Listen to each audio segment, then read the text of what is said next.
Hello. Hello, Captain. So I have a few questions for you about the refugees. So first off, could you state your name and your old job, sir? James Frederick Iannone.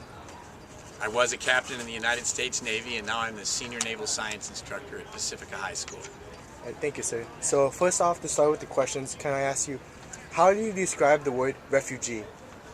Well, refugee is someone who has been displaced from their home either due to famine, warfare, disease, and essentially they're without a place to stay.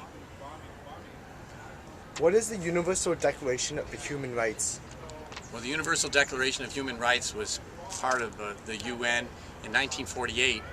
They issued a proclamation that all members of the United Nations agreed to by treaty, that it essentially ensured the basic human dignity of all human beings on the face of the planet, that they had the right first and foremost to life, and there were certain inalienable rights, in other words, they can't be altered. I imagine they even borrowed it from the Constitution: life, liberty, freedom to pursue their dreams, freedom from harm and health. And the idea behind it is if you could guarantee all the humans of the world to have these basic fundamental rights, they would not have to resort to their last choice, which is rebellion.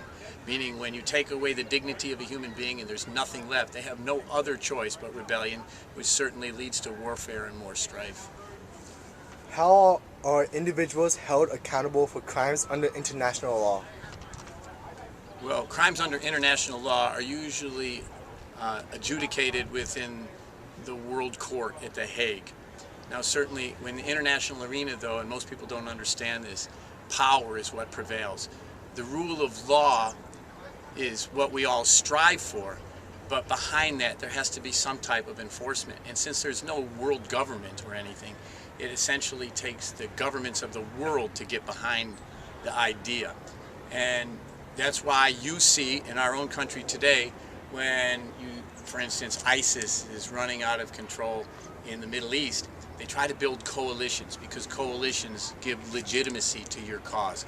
In other words, if there's a bad actor in the state, like Yugoslavia comes to mind at one time, that the Serbian president, when all the nations get behind the idea, there's legitimacy, and the idea is to bring that person to justice, for instance, in the World Court.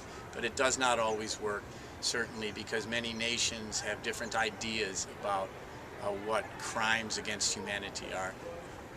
How did being in the military shape your opinions on refugees? Well, if you look at the United States' military, it's the most capable organization in the world. It possesses all of the means necessary to help humans, no matter where they are and what type of strife they have. First of all, it has the power to enforce the laws, the rules. It can gain entry into nations. It has the logistical strength to get there and help out. So the United States is, we like to think of ourselves as an exceptional nation. As a matter of fact, there's a principle called American exceptionalism, that we're the beacon of hope around the world. So the United States has intervened when asked, because the principle of sovereignty is what prevails in each individual nation. With the idea being, we can't just look out there and see that there's strife in some nation and say, well, we're coming in to fix it, unless we're invited in. So if we are invited in, we have been that beacon of hope for around the world, and we will go in, and the American military, as I said earlier, possesses the means to help people. But once again, around the world, there are different views about what is a refugee and whether America should become involved. And most importantly, it's up to the American citizen to decide whether they intervene or not. A lot of people you will hear when they talk about the international arena, and I'll give you an example.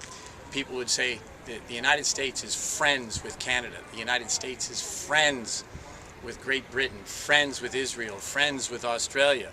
And perhaps you could pick out a couple of other nations that you say we are enemies with. North Korea, perhaps, or Iran. And in truth, there's no such thing in the international arena as friends and enemies. What there are allies and adversaries. And really what it is, an ally is when your interests coincide, when you believe in the same things. Your allies, if you want to go in and help a nation that's in strife, your interests are what's are aligned. It's not that you're a good friend. If your interests don't align, then you're not going to go in. Now, generally speaking, going back to the first question you asked me about the Declaration of Human Rights, our interests should align because we're all signatories, all member nations in the United Nations are signatories to that. So if there is strife in the world, all nations should come along, but they don't. So when I go back to that idea about when our interests align, the United States does not have the resources, nor do the American people have the will to help every other nation on the face of the planet. So that is a major consideration. And the American military stands at the ready to carry out the orders of the President of the United States. All right, thank you, sir. That concludes the interview, so thank you again, Captain. All right, you're very welcome. I appreciate it.